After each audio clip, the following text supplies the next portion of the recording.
Exxon Mobil is trading at its lowest level in the last 15 years, and the company has paid and raised its dividend for over 36 consecutive years. As a result, the dividend yield has climbed above 7%. And this high yield and reliable history are two of the reasons why I ended up personally investing in Exxon Mobil. As of last Friday, February 28, 2020, it's a new position that makes up close to 10% of my total portfolio. Investors have beaten down Exxon Mobil's valuation by over 50% since 2014.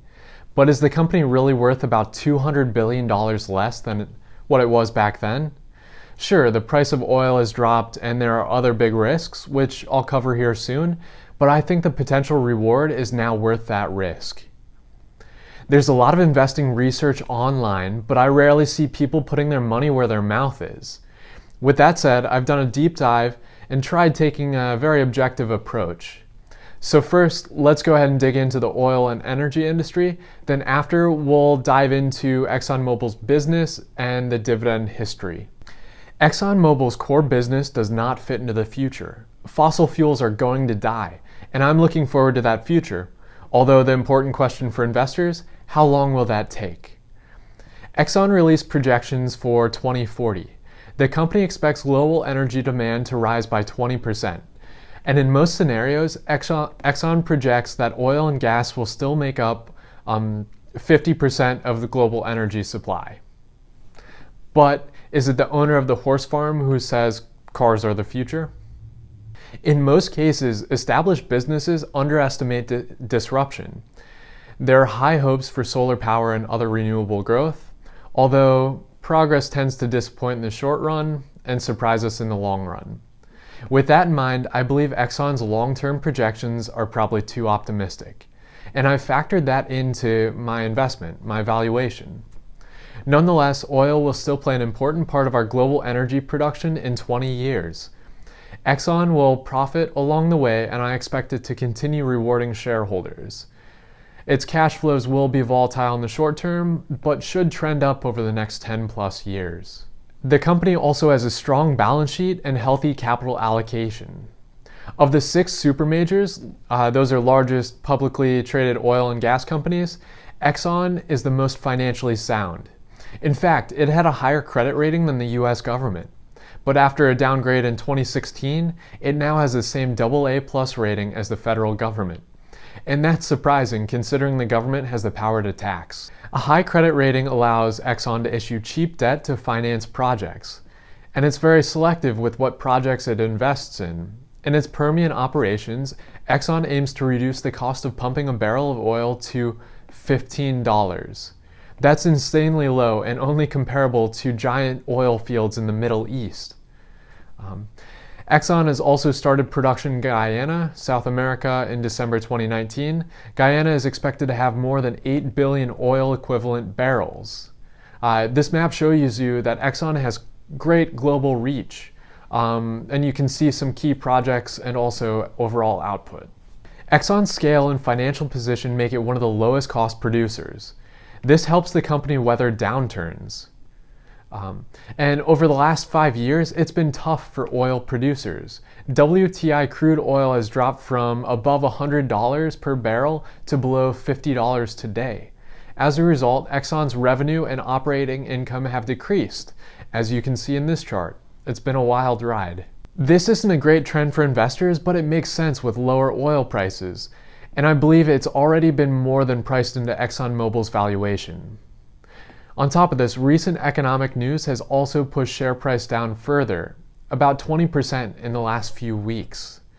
The coronavirus is lowering oil demand and prices, and if infections continue to climb, I wouldn't be surprised to see a full-blown recession. In June 2019, I predicted a high probability of a stock market crash in 2020. Now that's looking even more likely, and if it happens, oil prices will continue to remain low. This could lead to an even tighter financial situation and another credit downgrade for ExxonMobil. But other oil producers will struggle even more. This will create great buying opportunities for Exxon. And already, the company is increasing investment while other companies are pulling back. In 2018, Exxon Mobil announced plans to double cash flows from operations by 2025. That's going to require a lot of new investment and is based on slightly higher oil prices. As a result, there's a lot of pushback. Investors have beaten down the company's valuation.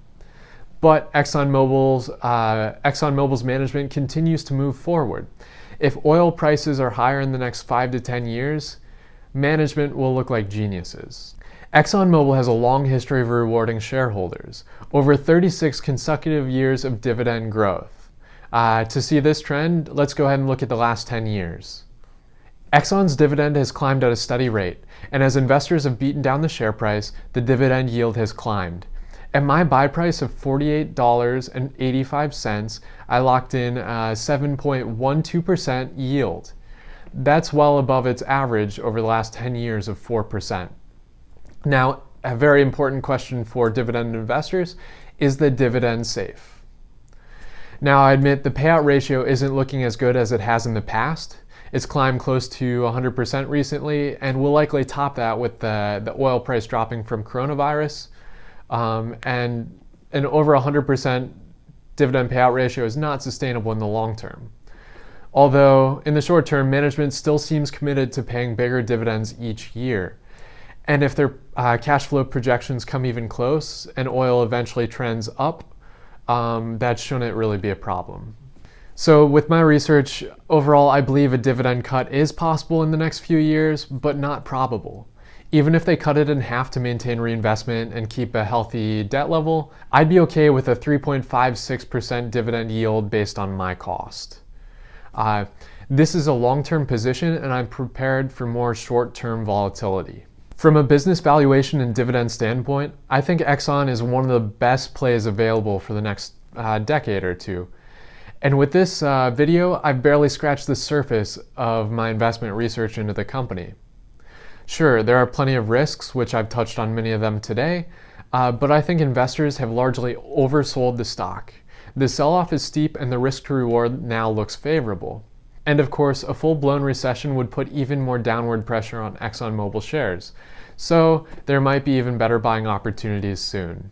Although I'm happy with the entry price I locked in. I might be wrong, but with history as a guide and current information, I'd make the same investment again. I really appreciate that you stopped by, and I'd appreciate it if you just tap the like button down below as well as subscribe to my channel. Please drop a comment below. I'd love to hear what your thoughts are on investing in Exxon Mobil.